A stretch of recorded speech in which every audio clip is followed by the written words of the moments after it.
Molt bé, Paco. Podem començar dient-me vostè el seu nom i apellits i l'any de naixement. Francisco Agulló Torres. Quin any va néixer vostè? Vaig néixer en el 29 d'octubre del 44.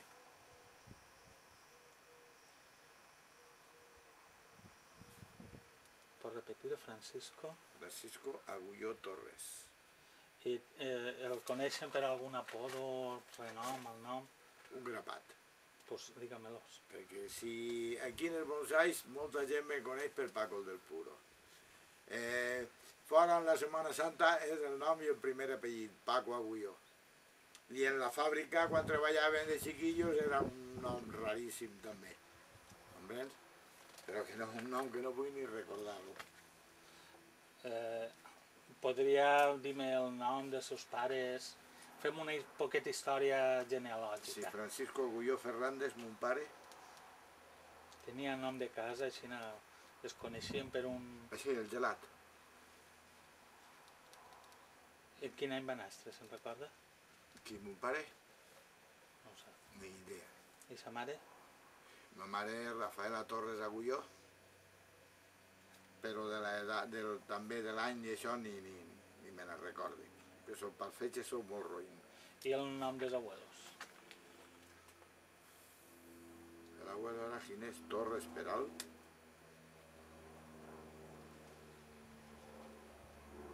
I l'abuela era Rafaela Agulló Vicente. I per part de seu pare?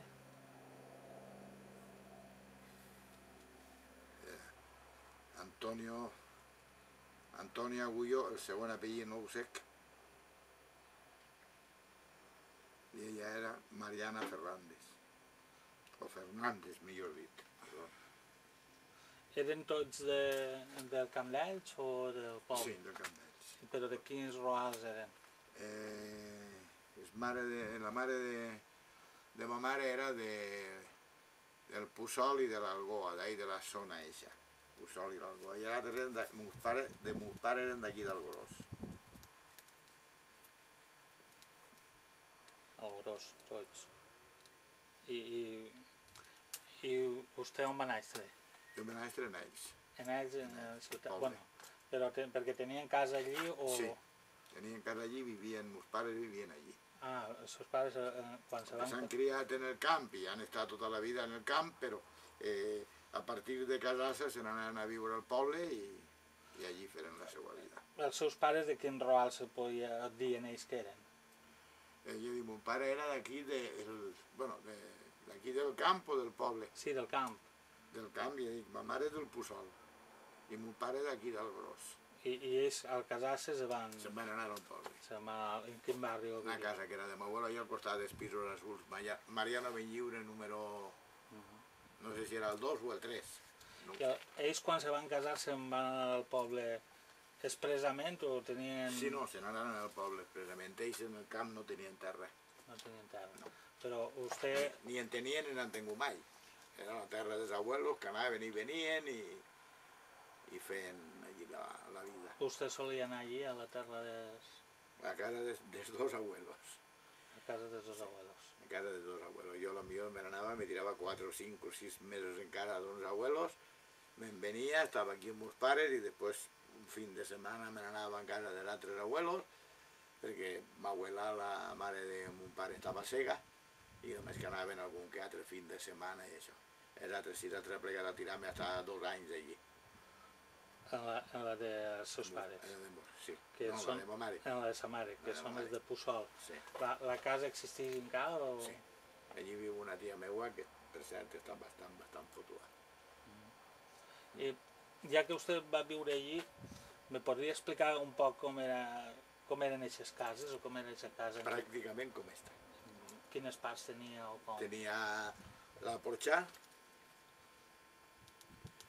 luego entraves, hi havia 2 habitacions, una a la dreta i l'altra a l'esquerra, després hi havia una altra habitació a la dreta també, enfront estava la porta de la quadra, així és ja el corral, i ahí és on tenien els animals. y después a la izquierda estaba el pastador que han dit tota la vida en la casa de camp, el forn i la cuina.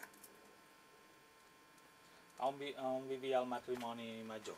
O sigui, on dormien ells? En l'habitació de la dreta a l'entrada a la casa. I en l'altre?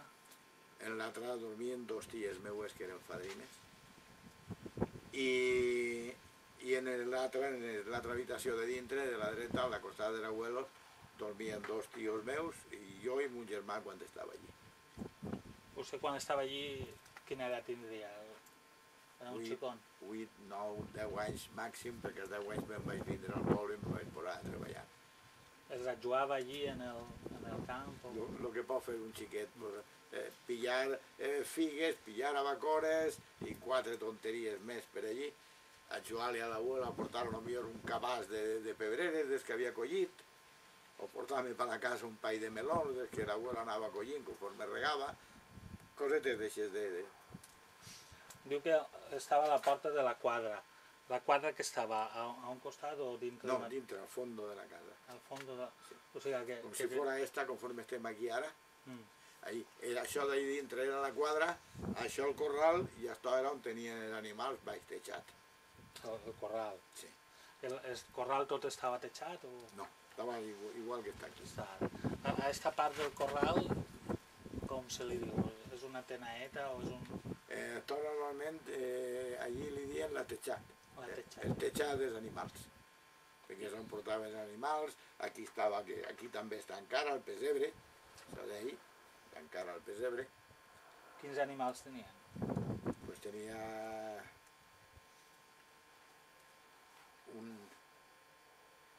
una o dos mules, una burreta, un cavall d'aixòs, un percherón que dien, i tenia pues, cerdos, tenia alguna que altra vaca, cabres, el que sol haver normalment en una casa de camp pel gasto de la casa. Què tenia? El que són els cavalls i això en la quadra? O... Sí, ho tenia en la quadra quan no estaven en el camp treballant, perquè tenia un carro que se dedicava a arrimar pedra a les obres. I el carro l'entraven dintre... No, el carro se quedava baix de la porxà.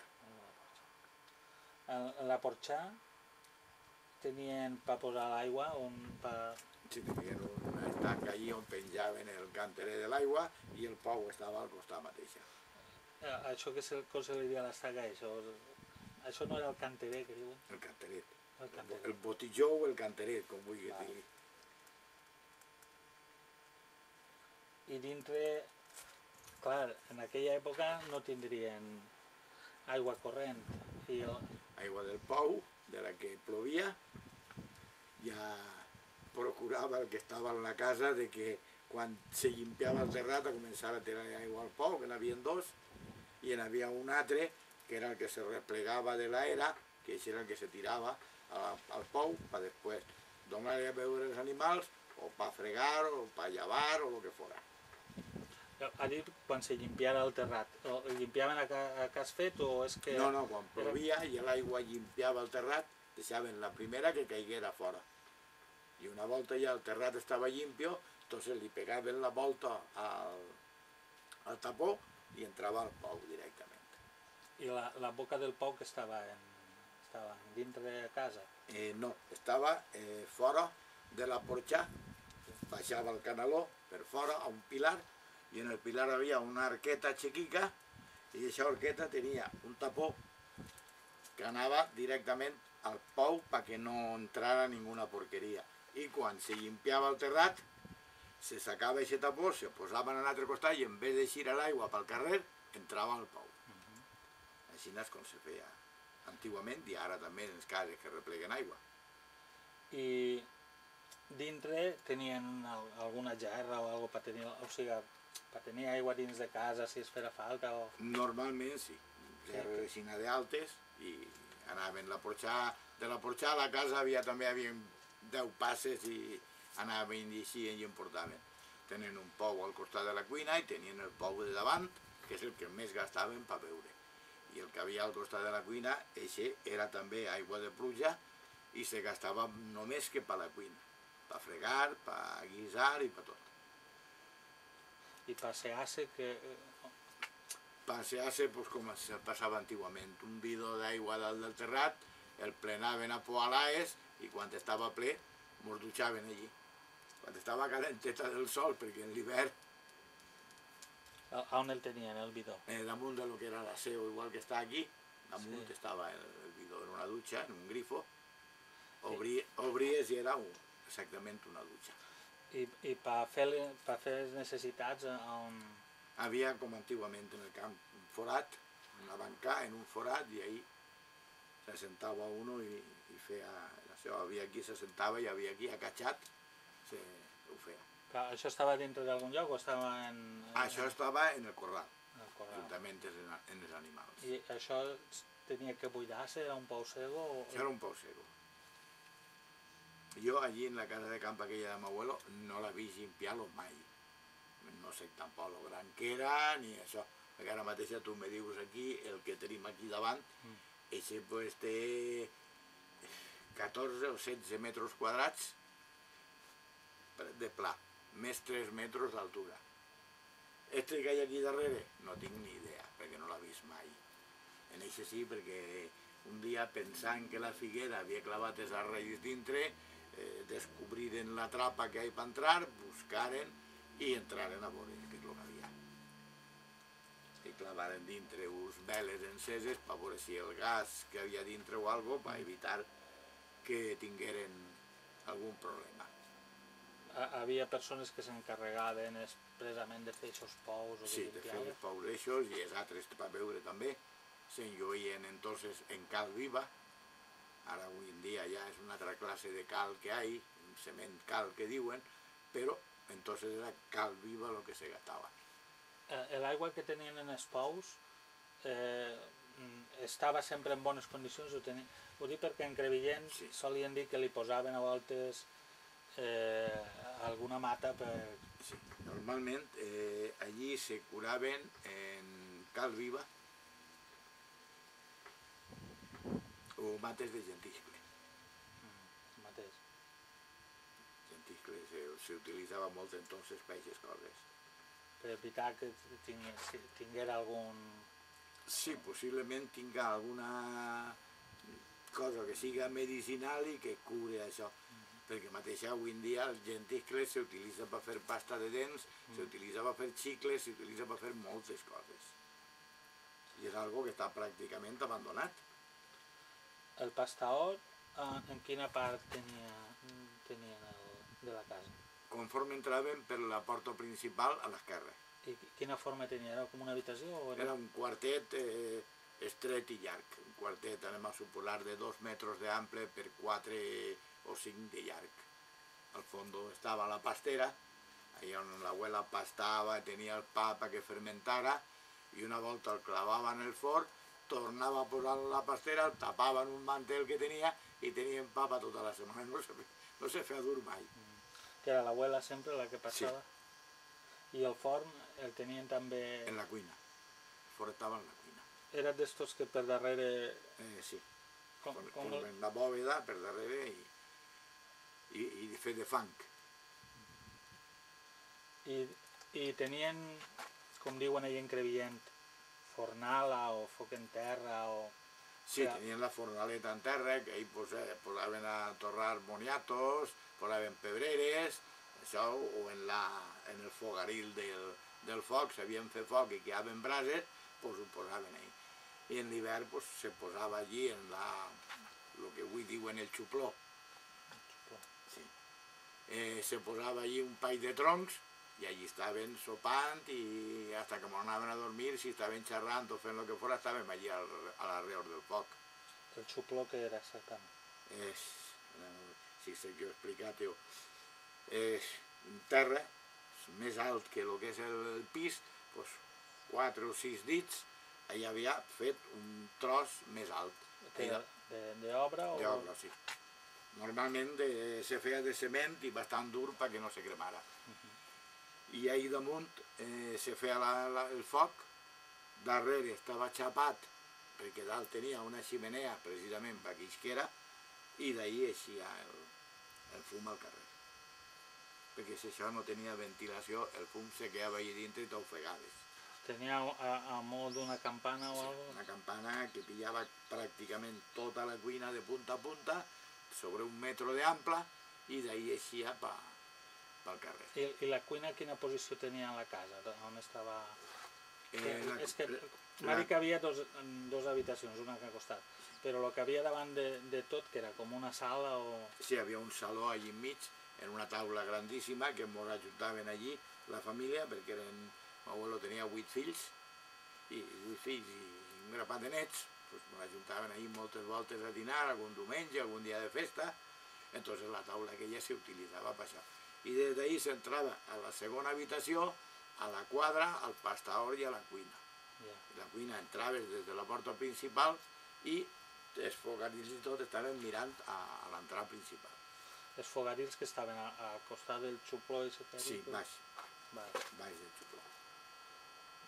No ho entenc, podria... Baix del que era la campana. Sí, això és el xupló, no? Sí. Vale. I el foc en terra que estava als costats? Sí, al costat de la cuina mateixa. I en hivern solien encendre-lo per calentar-se o... Per calfar-se normalment, perquè allí no havia calefacció, no hi havia res, s'enxufava, s'obria la porta de la casa, se deixava que se caldejara la casa un poquet i entonces ja... La casa on estava orientada? Exactament igual que està, a migdia. Per migdia. Això quin avantatge? Avantatge perquè té molta més claritat que la que mira al nord, perquè el sol mos pega pràcticament quasi tot el dia. Si te fijes, te donaràs compte, el mateix aquí, que en Crevillent, com sigui, quasi totes les cases estan mirant a migdia. I és per això. I la casa estava a proper d'un camí, un caminal o... Estaria a 300 o 400 metres d'un camí i a 1 quilòmetre de la carretera que passava per davant. Quina carretera era? Allí l'han dit tota la vida la travessa. La travessa que va des de la carretera Lleó a la carretera Matolà.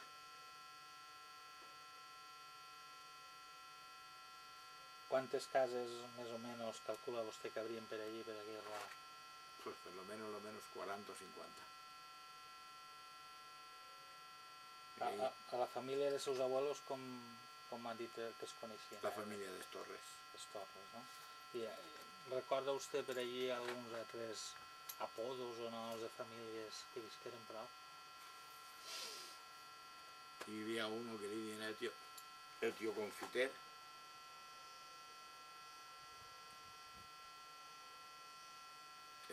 Càmeres.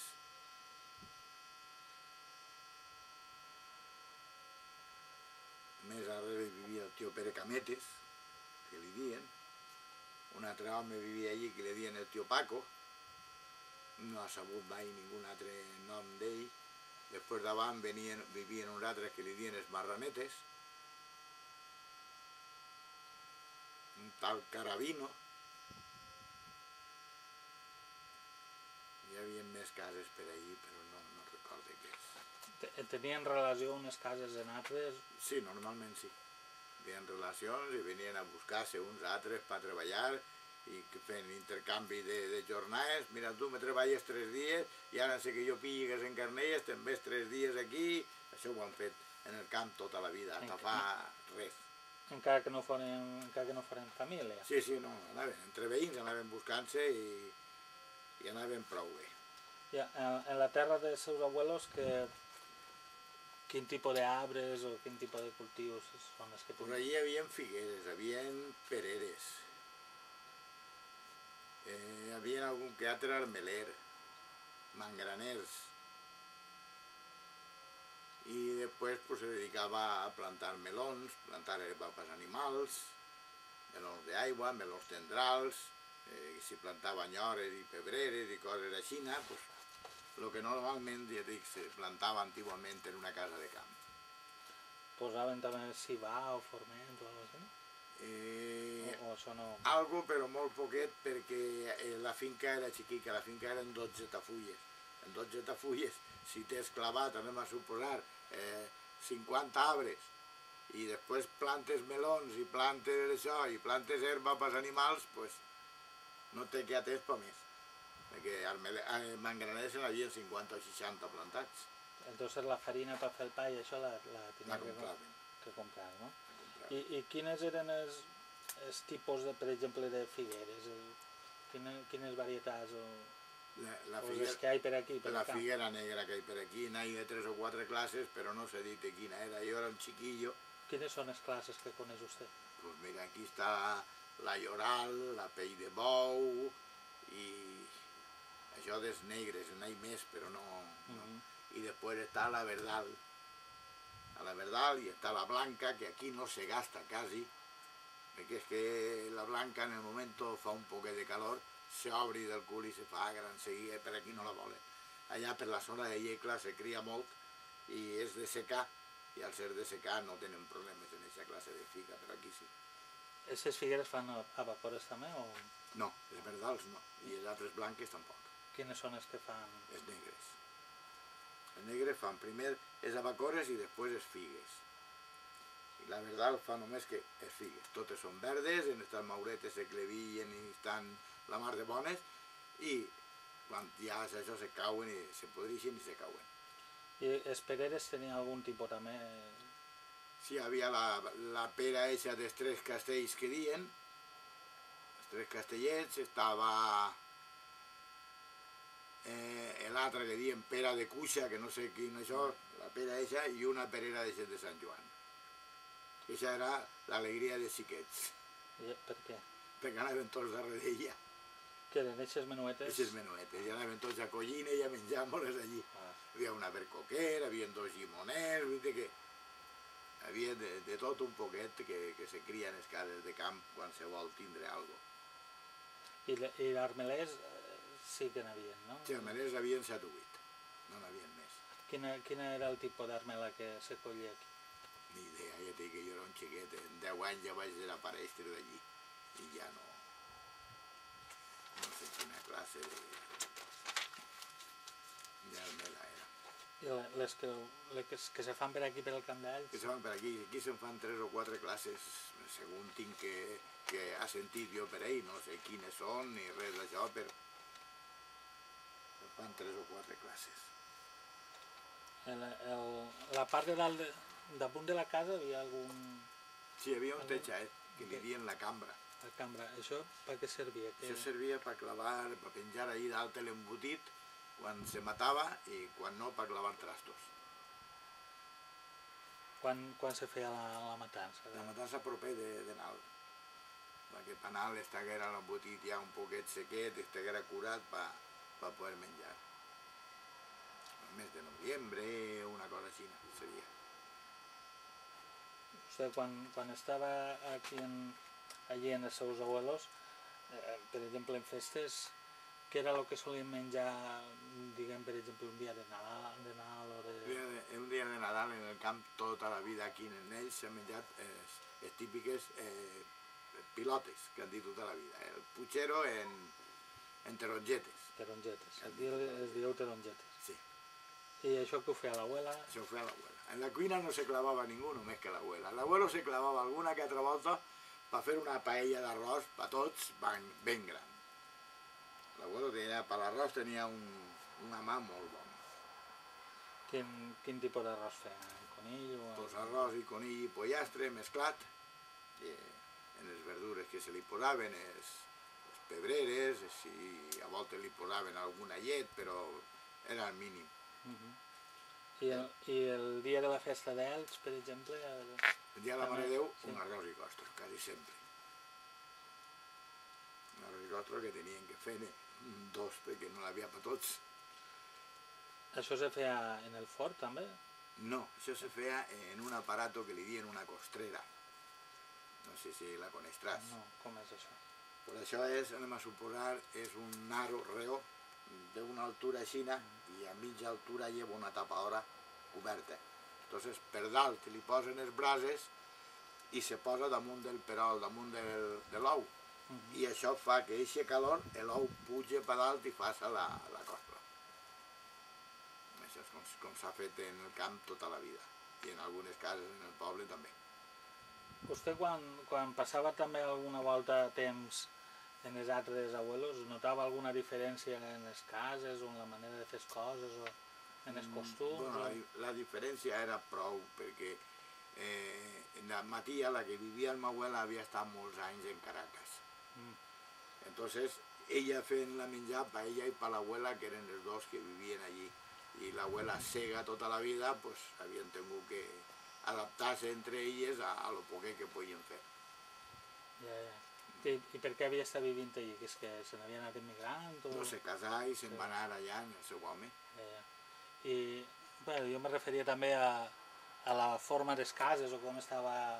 Sí, les cases eren totes molt paregudes en el camp. Pareixia que n'havies vist una i n'havies vist totes ja. Perquè jo cada volta que entrava aquí al principi, quan vaig a començar a vindre aquí, jo mira, és igual que la casa de ma abuela.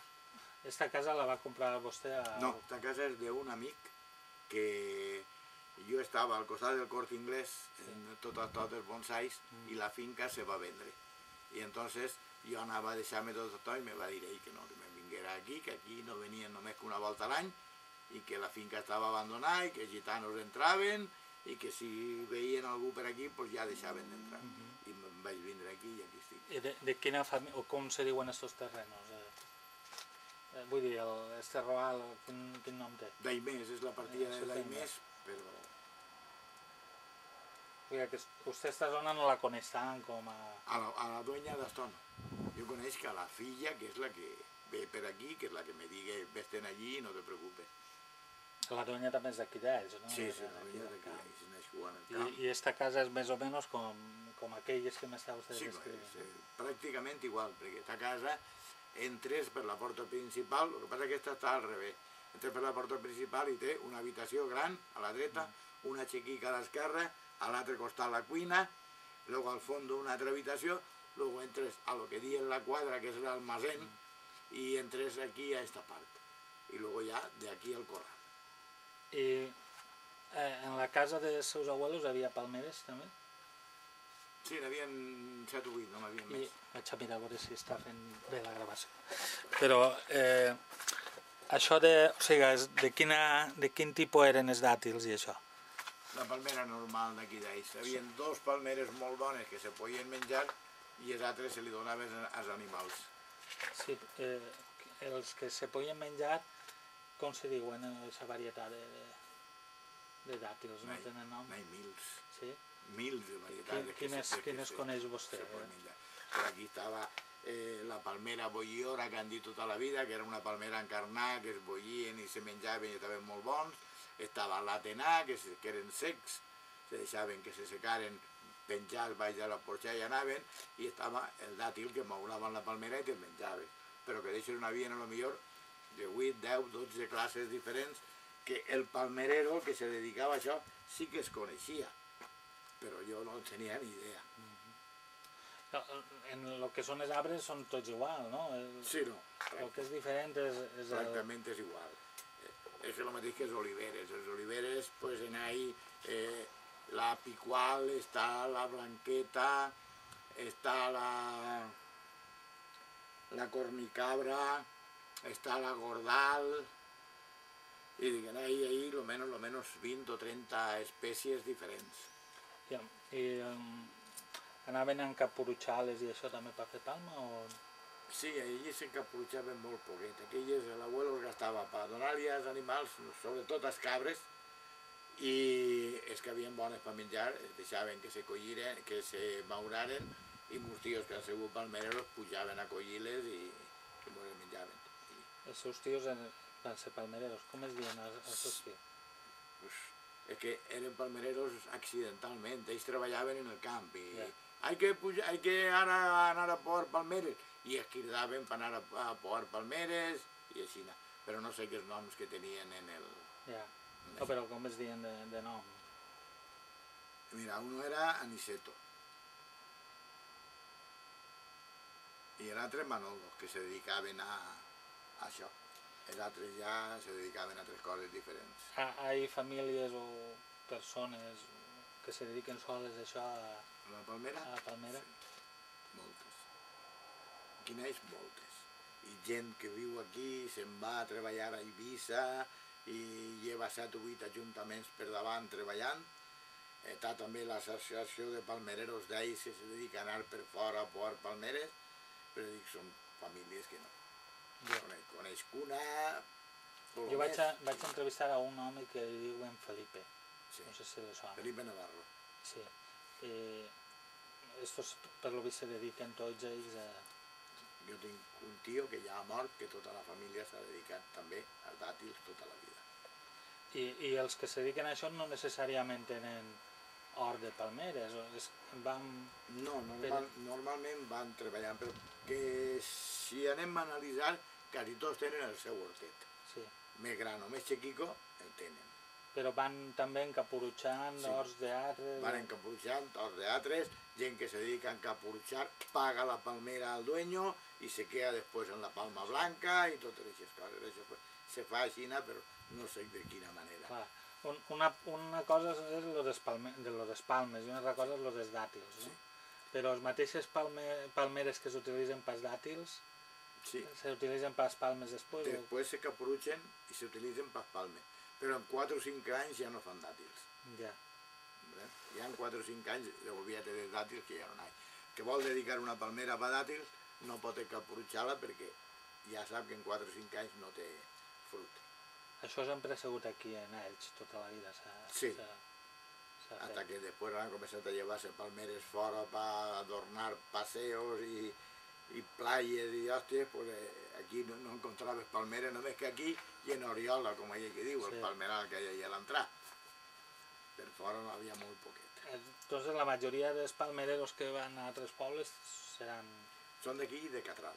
D'aquí i de Catral. Catral també hi ha 7 o 8 palmereros, treballen molt i molt bé, coneix que 2 d'ells que això de tota la vida s'ha fet allí també. I precisament tota la vida els corbellots, que és el que han tallat la palmera, això se portava de fora, no sé d'on, sé que ho compraven de fora, i des de fa 15 o 20 anys, ahí en Catral, hi ha un ferrer que fa la millor ferramenta d'aquesta classe que hi ha en este puesto. I les altres coses que necessitaven, que eren d'espart? Les cordes eren d'espart i se feien ells. Els mateixos palmereros s'ajuntaven una nit, 8 o 10 palmereros, per fer la corda per fulanico. A lo millor les 2 setmanes s'ajuntaven en una altra casa per fer la corda per sotanico i així anaven fent-se les cordes per treballar. Avui en dia són de nylon i acer i avui en dia ja no té res que veure el que havia en el que hi ha. Per munyir els dàtils, se diu munyir, no? Sí. La sarandeta. La sarandeta, és que no vull dir el nom, per veure si... Això també era d'espart o se feia? Sí, això era d'espart també. Els que vostè ha conegut pujar les palmeres ho feien així, com... Jo he vist pujar a mon pare, he vist pujar a mos tios, he vist pujar a mos corrients, a pujar jo a mà, també. Com descriuria la feina això? Jo diria, per mi, que és una feina prou perillosa. Perquè normalment hay que pujar descalç per evitar esbarate i això. Tens que pujar descalç, te claves totes les tabales en els peus, tens que tindre calles en els peus, si no, impossible, i van, i dic, és un treball que a voltes jo he vist amics que han caigut, de 15 metres d'altura, uno d'ells se salvà perquè caigué damunt d'un femer, i ell, quan li diuen, la merda m'ha salvat. Perquè, clar, al caure damunt del femer, on estava el fem dels cabres, des ovelles, dels cavalls, estava el blanet i caigué el blanet, si no, possiblement no ho hauria contat. Això que que llevaren corda? Sí, llevaven la corda, però és que la corda la lleves així, va a l'aire, va pujant i va a l'aire, tu te la apoyes en els rinyons per pujar, però en el moment tu apoyes els peus i apoyes el cos contra la corda, ja la corda se queda el que aguanta el teu cos, no aguanta altra cosa. Se veu que no hi havia ningú altre sistema millor. No. Avui en dia per pujar, i se puja ja tan deportius, perquè han fet uns pinxos, que precisament això va ser patentar un cosí meu, que ha sigut palmerero tota la vida, com antiguament llevaven els de Telefònica que pujaven als postes, Sí. pues lleven una punxa aquí baix que se va clavant sobre la palmera. En ferro lleva un tros aquí, després lligat hasta aquí, hasta esta altura, van clavant i van pujant. I ara tenen menys perill de caure perquè no s'esbaren ells i cauen per dintre la corda com han caigut moltes voltes. Però això no se coneixia antigament. Això no se coneixia, això se coneix de fa 10 o 12 anys per aquí. La corda eixa com té algun nom? La corda de La Munyir, corda. la corda de Munyir, que han dit tota la vida. I això... Altre nom no coneix jo d'eixa... I per podar les palmeres també se té el mateix sistema? Sí, igual. Pujaven i en el corbellot, que era com un astral, però formava així en el reó de la punta, això era com un astral, això tallava com el vent, i anaven tallant les rames i tirant-les a un costat. I els rames, quan tenien que pillar, la palma, els rames li dien als ramassos de dàtils, quan eren pas animals, es tallaven i es tiraven. Tenien una cordeta i en la cordeta la baixaven perquè no se desferen. I quan eren dàtils que munyien, això se baixaven en una cestelleta llarga que seria el sabaïl. En això es baixaven. Jo he vist fotos... Perquè no s'estrovellaven. He vist fotos d'ells que posa el triaor. Sí, bueno, això què era? Una taula baix d'una porxà, on posaven les arandetes allí damunt de la taula i anaven sacant els dàtils bons, es posaven una sarandeta i els roïns a un cabàs que es llevaven a la cremaora per fer alcohol. On estava la cremaora? No tinc ni idea, no anar mai. La cremaora, que és com una fàbrica... Era una fàbrica on cremaven els dàtils i fent l'alcohol de lo que eixia d'això i li dien la cremaora, però no sé... Però era alcohol medicinal o alcohol per beure? Crec que era, pues, a lo millor el metanol que han dit tota la vida, que és l'alcohol de cremar, que han dit sempre. Crec jo, no ho sé.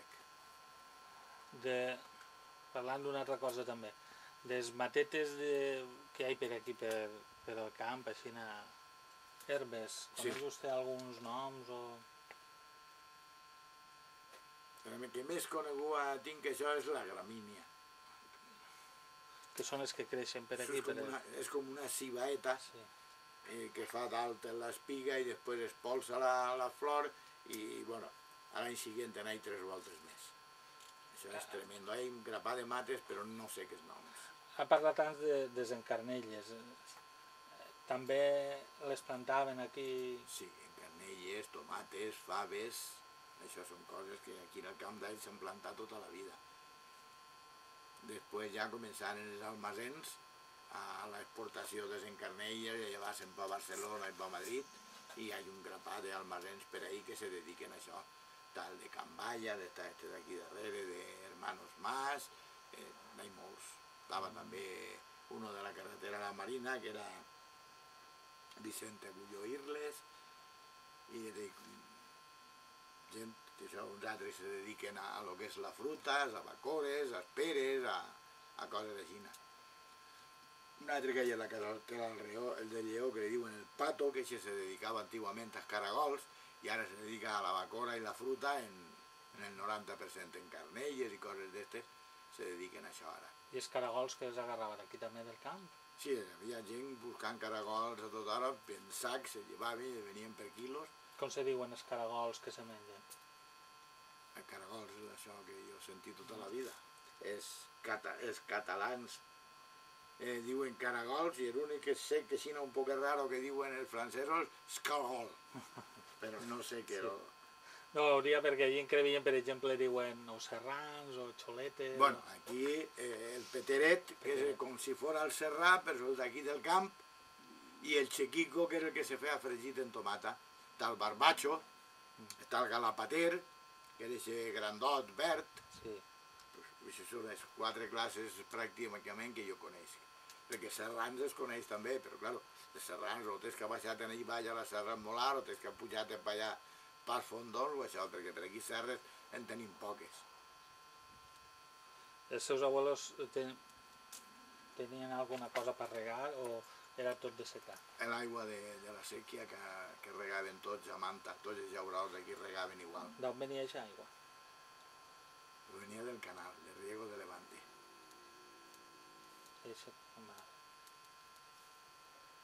havia sèquies grans que li dien l'assut i passaven per ahí regaven tots, cada un quan li tocava la tanda, regava ell perquè tenia d'entrar a la seva finca. Què és això que diuen en ells de l'aigua dolça i amarga? Aigua dolça i salà. Aigua dolça i salà. Sí. Això és un paratge que hi ha allà molt proper del Pantano, a la part esquerra de la Rambla, que hi havia un naixement d'aigua